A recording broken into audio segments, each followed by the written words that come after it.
Hey, welcome back to Rock Stardust. Today we're doing a video on the ranking of the UK hard rock band Bad Company. Formed in 1974. You had Paul Rodgers, incredible singer there on vocals, from Free, along with Simon Kirke, and Mick Ralphs from Motley Hoople, and Borell from King Crimson. So they really hit the ground running. They were signed to the Swan Song label, and under Peter Grant's management. And you could consider them a bit of a super group, really, the way they were put together. But they certainly captured a lot of energy and a lot of excitement and a lot of success within that first 6-album run. And that's what I'm focusing on here today, is that classic lineup.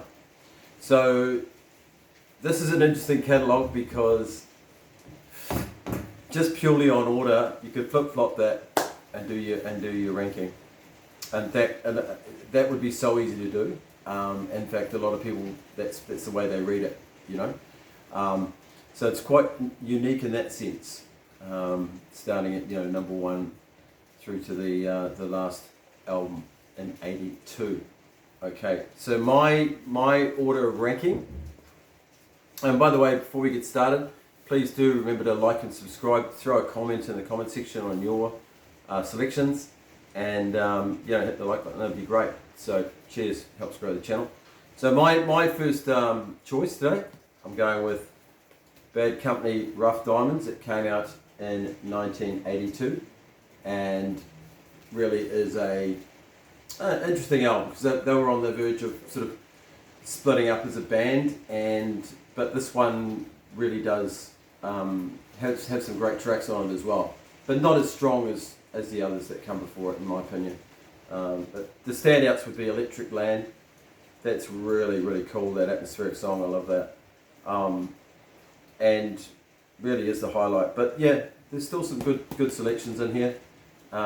It's got that sort of cut-out album sleeve there with you pull out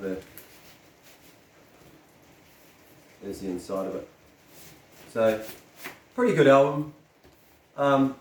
It sits where it is for me. Now, the next one is interesting. I've got Burning Sky. Alright, now I do really like this album, but to me it's a little bit patchy. But having said that, the song Burning Sky is absolutely awesome. That rocks. That is a great Bad Company song. So absolutely, still a really good album, but there's others I think are a little better, in my opinion. And then at number 4, coming down the rankings, I've got this one here, right? Now this, Desolation Angels, is got a real rocking vibe to it.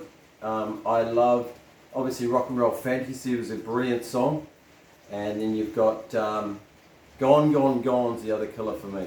That's a great track, and that was written by Boz. But that's a fantastic song. It really rocks. Evil Wind is awesome. I love Early in the Morning, and just looking back through here, Rhythm Machine. It's pretty cool, Yeah. Side 1 to me is particularly strong on this album. And then again it opens up. It's got that gatefold there, which is pretty cool. On the petrol station and stuff. That mid-American, Midwest vibe. So that is a cool album. That did well too. Number 3, got Running with the Pack. This I play a lot. It's a real go-to. There's the guys in the hotel room.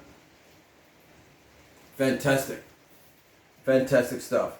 That looks like, the guy said, classic rock and roll hotel photo, that, on the road. But yeah, Live for the Music, Simple Man, Honey Child, Love Me Somebody, Running with the Pack. I really love Running with the Pack. That's awesome. Silver Blowing Gold's a good track. Young Blood, Do It Right by Your Woman. Sweet Little Sister, Fade Away. it's not complete as an all-time classic, but it's close. And you know, there's enough there with that interesting album cover with the, you know, the wolf pack. Yeah. So no, I think it's a very good album, very strong album, and in fact that one, looking back on that came out September '75. Yeah, and this next one, this will be contentious because I know it's a lot of people's number one. We've got the debut, which is a fantastic debut album. But hey, again, my number one and number two could go either way, but my number one is just one that I play a little more often and has a bit more affinity to me. Where I just, you know, like it that little bit more. But you cannot get past this as one of the great debut albums. And this was a massive success when they released it. But can't get enough. Rick at the end of that. Wow. And then Rocksteady, you know, Ready for Love, which is a great song with that moody, walking down this rocky road, you know, and wondering where my life is leading. Such a great Paul Rodgers vocal.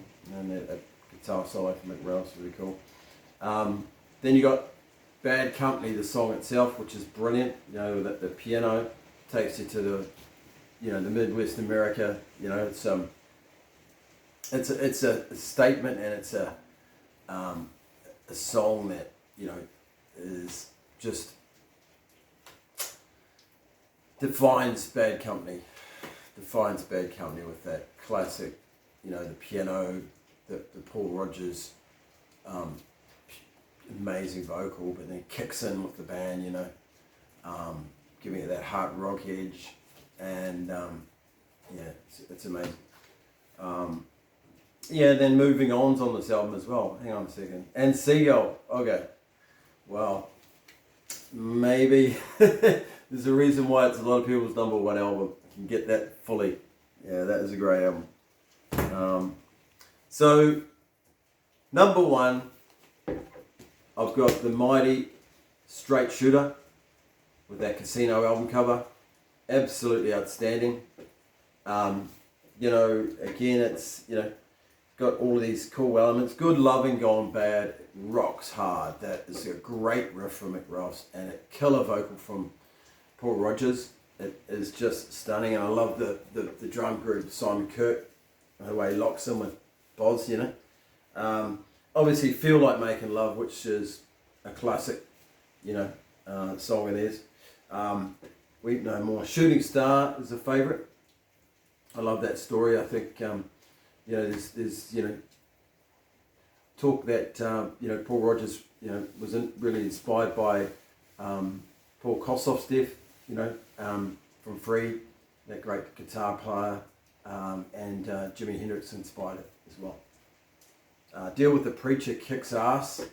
That's hardcore as well. That's a great, strong vocal. Wildfire Woman, another one, gets the register right up there. That's a great song. Anna, you know, more of a ballad. Call on Me, more ballady. So that balance, Bad Company always had that balance of, you know, mix between, you know, hard rock and that ballad, more bluesy soul feel, which comes through a lot from Rodgers, you know. And when you've got a vocalist like that, why not explore it to the absolute, you know. But yeah, this one here, number one, you know, recorded on the Ronnie Lane's mobile studio at Clearwell Castle in Gloucestershire, England, 1974. There you go. How good's that? So this is 74, and then the debut was 74 as well. So they did 2 albums in that 1 year. So yeah, really got kicking off, and were very big in the United States at that point too. And that's another cool little photo there of them. It looks like a pretty cool sort of pick of the band. You know, they really had that cowboy vibe going on, you know. So rock and roll at its best, you know. It's a band that I find does get overlooked a little bit, but are absolute legends, you know. Should be in the Rock and Roll Hall of Fame, but hey, that's another show. That's not even worth talking about. That silly carry on, but that's no doubt in my mind they should be. I mean, if they're going to throw foreign in there, why wouldn't you put Bad Company in there? You know, they set the path, and to me,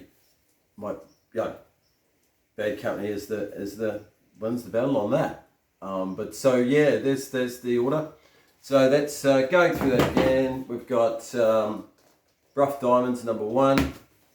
My number 2. We've got the classic. Look at that. Look at that again. That's unreal. It's quite weird. It looks like Mars or something. So all of these where you'll see that Swan Song label as well. But Burning Sky. Well, someone's got to be there. Number 5.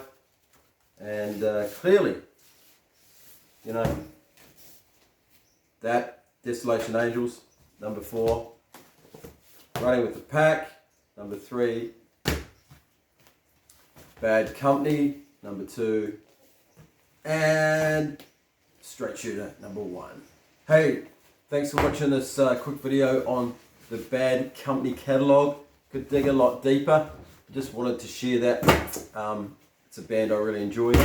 And, you know, we'll see you next time. Please do remember to like and subscribe. And have a great week. Cheers.